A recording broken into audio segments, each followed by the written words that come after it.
How many of you can pinpoint a specific day that changed the course of your life? Here's mine. In August 2012, the atmosphere had special plans for South Dakota.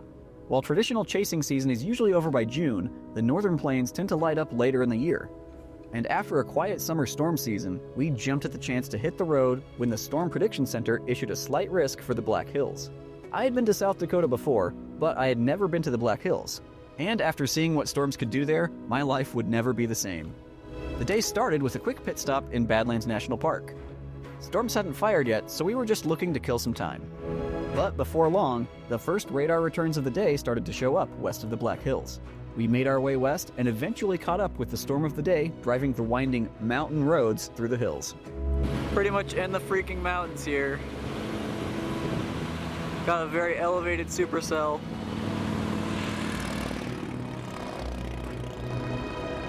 Beautiful textures. Finally caught up with this elevated supercell in the mountains basically now. Striations straight up. Oh my goodness. Sick. Nice round textured base. Hopefully this thing survives over so we can chase it and keep up in the plains. I think we need to go though. Yeah.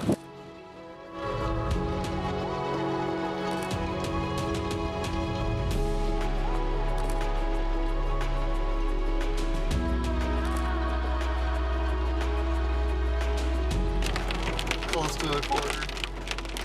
Have to get through the core now. Small hail so far, not too bad. Could be worse with the view. Could be a lot worse. Nice rounded mezzo in the mountains. One noteworthy pit stop was seeing the storm above the open cut in lead. But before long, we had to drive through some hail to keep up with the storm. Oh no. You hear that?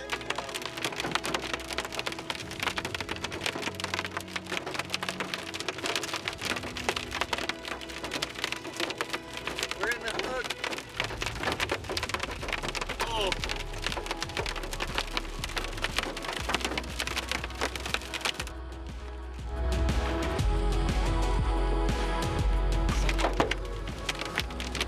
Under the storm. Oh crap. What was that? Is that a golf ball? I don't even... That was a golf ball.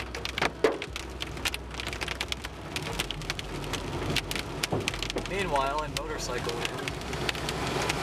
Get inside! Oh dude. Oh no! Oh no! There's big ones! Right when I looked at the putting green, I saw a massive one. That was a baseball. Bouncing in the grass. Oh no. Oh my gosh. Did you see that? Yeah. Oh no. Get inside! Rainbow. Crazy rainbow. Big hail! Big hail cascading in there. It's snowing! It's freaking snowing, dude! That is so crazy. Double rainbow with it. At least it's all small. Thank God it's all small. Look at that rainbow, dude. Dude, it shows up on camera too. Oh my God, sunlit! This is epic. One of the highlights of the day was right here, where we watched hailstones fall in the sunlight. It almost looked like snow. And as we continued to drive, we'd see some pretty crazy hail scenes. Dude, look at the water! Oh, that's sick. Alpine Lake hailed on. We're almost under the striations again. There's that, look at that hail streak up there. I know. This thing is just an ice box, dude. We need to get back on 90 so we can fly and get the structure again. We took a couple shots of an incredibly vibrant rainbow before blasting east and catching up with the storm again near New Underwood, South Dakota. Finally got ahead of this thing out of the big mountains. On interstate again now, so hopefully we can make up some ground. But pretty sweet structure here with the radar site right in front of us. Kind of tough to see.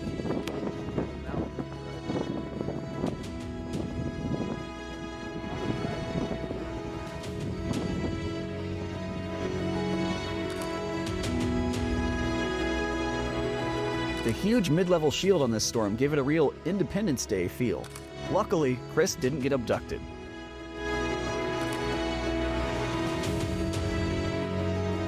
In our radar loop, you can see the storm actually passed directly over the radar tower.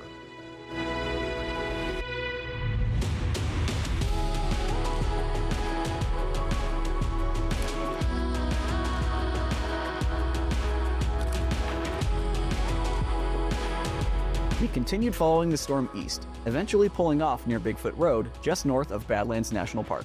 This is where our storm really started to take on a new life as the low-level jet began to ramp up. The anvil cast some vibrant anti-crepuscular rays to the east, while the updraft base continued to morph and gain striations. This was during blue hour, immediately after sunset, one of my favorite times to shoot storms.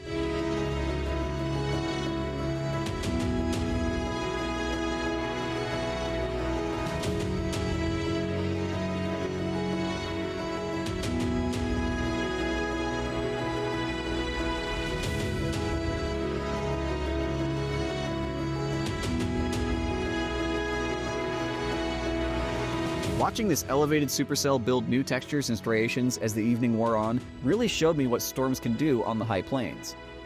But soon the storm would be nearly on top of us, and we set up for one more reposition east. And it might have been our best decision of the day.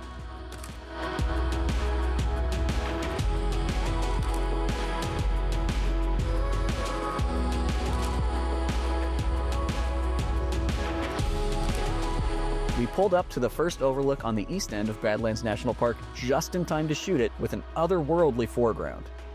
I'm going to pause on this image for a little longer because it's one of my absolute favorites from the day. Seeing this new-to-me type of storm above such a beautiful landscape really opened my eyes as to what was possible for photography. While that incredible scene was nearly overhead, to the north we had what looked like a landspout trying to develop. To this day, I'm still not really sure what this feature was. I only managed to capture 2 frames of it before we hopped back in the car to ride out the hail and rain. But these storms weren't done with us just yet. We are letting the storm overtake us in Badlands National Park.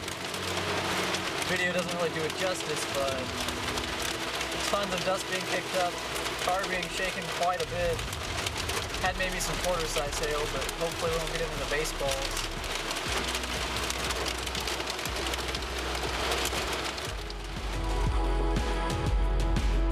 After the rain cleared, we were sandwiched between 2 storms, and the second storm, while smaller, had some powerful lightning with it. These frames are still some of my favorite lightning photos I've ever taken, and the last one in this sequence surprised even me.